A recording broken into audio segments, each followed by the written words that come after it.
In the book of Revelation, chapter 12, verse 11, it says, they overcome by the blood of the Lamb and the word of their testimony, and they love not their lives unto death. I'd like to share with you a true story that really happened. I was pastoring a church, and one day I received a phone call from one of the men in our church. His name was Paul Waite, and actually he was a grave digger. That's what he did. He had a backhoe, and basically he would dig graves and bury people. And he called me up and he said, there's a local gentleman who's in his, I believe he was in his late 60s. He was diagnosed with cancer, and he's up in the Mechanicsburg Hospital, and he's dying, and actually they've given up on him. He owns a lumber yard, a sawmill, and he's also a lumberjack and a logger. And he said, Pastor Mike, would you go up and pray with me for this particular gentleman? And it was quickened in my heart by the Spirit that I needed to pray, and I needed to spend some time in prayer. So I said to Brother Paul, I said, Paul, listen, just give me one day, won't you? I said, I'm going to pray the rest of the day. I'm going to pray in English, pray in tongues, take authority over the devil. And so this was the Spirit of God that moved upon me to do this. And so the rest of that day and into the evening and in the morning, I'm praying. I'm speaking to God about this man whose name is Alvin. And I'm crying out to Jesus for his soul, because I perceived he wasn't saved, and from what I had heard from Brother Paul. And so the next morning, Brother Paul picked me up in his car, and we went up to Mechanicsburg. All the way we're praying. And so we got to the Mechanicsburg Hospital, and Paul said, well, I'm going to go into the chapel and pray, Pastor Mike. You go and talk to Alvin. And so they gave me where he was at, and I didn't know it. They actually have in hospitals death rooms. That means there's rooms where they shove people where they basically, that are dying. So I went into this man's room, and there was no windows in this room. It was really strange. It was just a small room. They had him on a cot with IVs. He's laying on this bed of death, and he's completely yellow. He looks like he just got out of one of these German concentration camps. He's nothing but skin and bones, and I guess he had cancer the size of a softball in his lungs. That was the mass of it, and then it had spread its tendrils, its devious roots all through his body. So he's laying there, and the whites of his eyes are yellow, and I guess that's called jaundice or something. I don't know, but anyways, so he's laying on this bed. And I walked up to him, and to my amazement, he was wide awake. His mind was very sharp, because usually that will happen right before somebody will die. He hasn't ate for a long, many days, because he can't get nothing down him. He can't eat anything. And he's just laying there, just nothing but skin and bones. And he's just pure yellow, and his eyes, his whites of his eyes are yellow. And I began to talk to him about the things of God. Well, as I began to share the gospel, he looked at me with a real kind of like arrogant, proud look, and he began to tell me, he said, let me tell you something, you young whippersnapper. He said, you ain't going to get me saved. That's what he told me. He said, you can't get me saved. I said, what?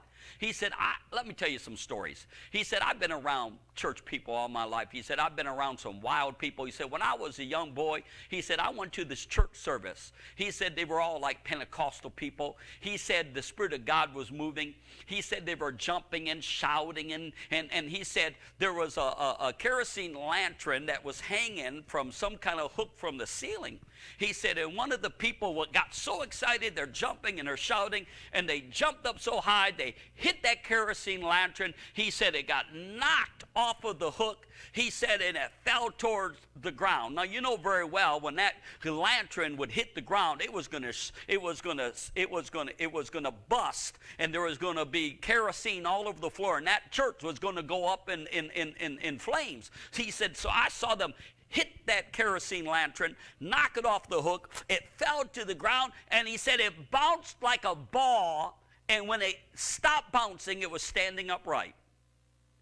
He said, I knew right then and there that was a miracle. He said, and I did not get my heart right with God. And what makes you think I'm going to get right? See, he was a really hardened heart logger. I mean, just a guy who was out there, man, and just and I still know his family to this day, and they're pretty rough to this day. But anyway, so, and of course he went home to be with the Lord since then, because that was back in 1980. But anyways, so he said, what makes you think you're going to get me saved? Well, I knew in my heart I wasn't going to get him saved, but compassion rose up in my heart. And I remember I backed up, I don't know, 3 or 4 steps away from him. I bowed my head and I began to cry out to God for Elvin. I said, Lord, and I don't know exactly what I prayed, but I said, Lord, touch this man. Speak to this this man, convict this man, rescue this man. Oh, God, I can't do it. My words can't do it. Only you can do it. So I'm over here praying. I'm not praying real loud. I'm not praying boisterous. I'm just praying. I'm crying out to Jesus. And then I open my eyes, and to my amazement, Alvin is laying there, and it's almost like he's in a state of shock. I walked back up to him, and I began to just simply speak some simple words, and he began to weep. I mean, he just began to weep. He broke. He's just weeping and crying. I mean, I think he was crying so hard to where the tears were almost shooting out of his tear ducts. And so he got done crying, and I said, okay, now give your heart to the Lord, Alvin. And so I took him by the hands, and he prayed with me, and he asked Christ into his heart and to save him and to rescue him, you know. And so when he got done praying, the peace of God, you could feel it like a blanket coming into that room. The presence of God was so thick and heavy you could cut it with a knife. And so the peace of God comes upon Alvin, and then I took authority over the cancer. I cursed it. I commanded it to come out by the roots in the name of Jesus. And then I didn't see no change in him. I just got done praying and blessed him and told him I'd come back in a couple of days and see him, and I left the room. Well, I went home, and I'm at home, and I get a phone call, and Brother Paul called me up and said, Pastor Mike, did you hear? Did you hear? I said, hear what? Did you hear what happened? No. I said, what happened? He said, well, when you walked out of that hospital room, he called for the nurse. And he told the nurse, I'm hungry. And she said, what? I'm hungry. So they brought him some food. He figured maybe it was going to be his last meal. And so he ate heartily. Not only that, but then the yellow disappeared from the white of his eyes, disappeared from his body. He sat up in his bed. And in 3 days, he was home, and he went back to work.